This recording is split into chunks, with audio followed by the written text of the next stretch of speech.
Alright guys, today we're dealing with the equilibrium problem. More specifically, I'm going to walk you through how to solve an acid-base problem like this. So here it's what is the pH of a 1 mole or 0.1 molar solution of ammonia. And because we're given a Kb and ammonia is a strong base, that's an automatic indication that we're dealing with equilibria. So first, let's write out the chemical expression. And again, because it's equilibria, we're dealing with those arrows. And this expression will help us deal with and will help us set up our icebox.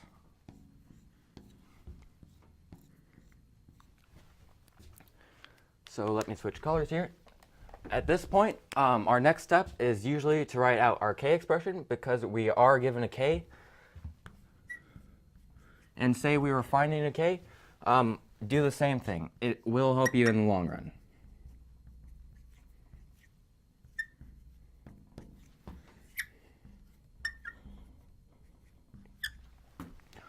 Alright, so now that we have these two written out, we just plug in our starting values.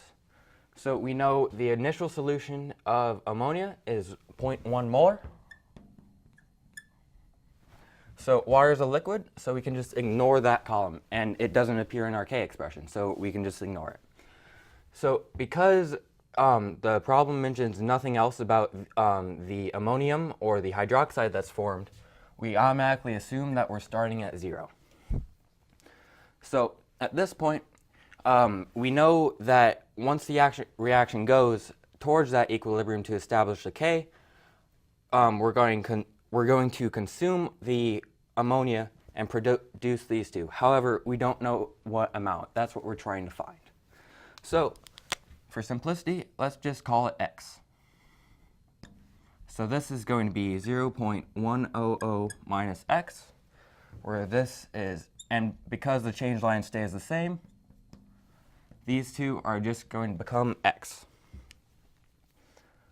Alright, so we can treat this row here as our equilibrium column. And because we know the K value, we can solve for X using this.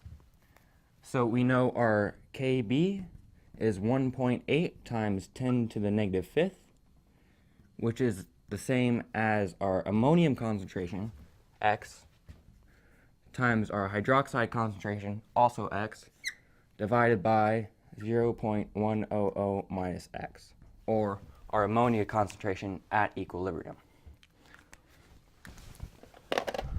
Alright, from this point, I'm going to move over here, and we can FOIL this out into our quadratic. So we end up with 1.8 times 10 to the negative fifth, 0.100 minus X, equals X squared. And what I did here is just I multiplied over here. And then these two X's are going to multiply together, become X squared. At this point, distribute the 1.8 out.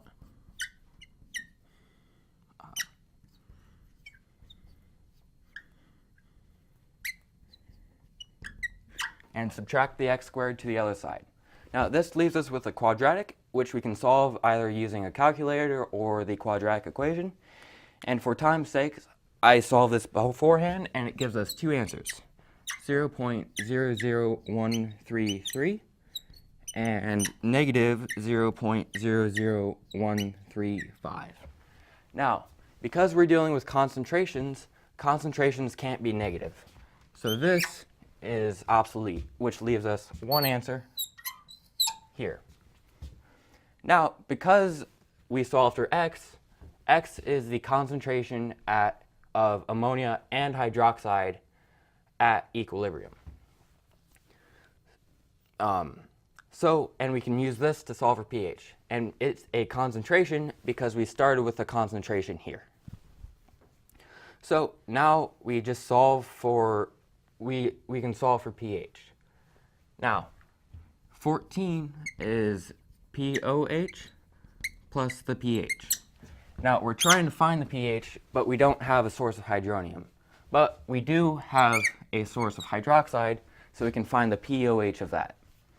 And recall that our POH is our negative log of our hydroxide concentration, which we just solved for. So it's going to be our negative log of 0.00133.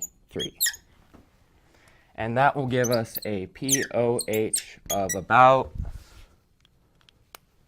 excuse me guys, 2.876. All right. So we're to the final stretch. We can just use this equation here to find the pH. So we know that 14 is 14 minus our 2.876 equals our pH. And that leaves us with a pH of 11.124. Now, because ammonia is a base listed by the KB, we expect the pH to be greater than 7. So if we check that with our pH that we found, this absolutely makes sense. Also, this approach always works for most equilibrium problems. Setting up the icebox, setting up the K, and then plugging in your known values. All right, I hope this helps. Thank you guys, and hope this helps you solve equilibrium.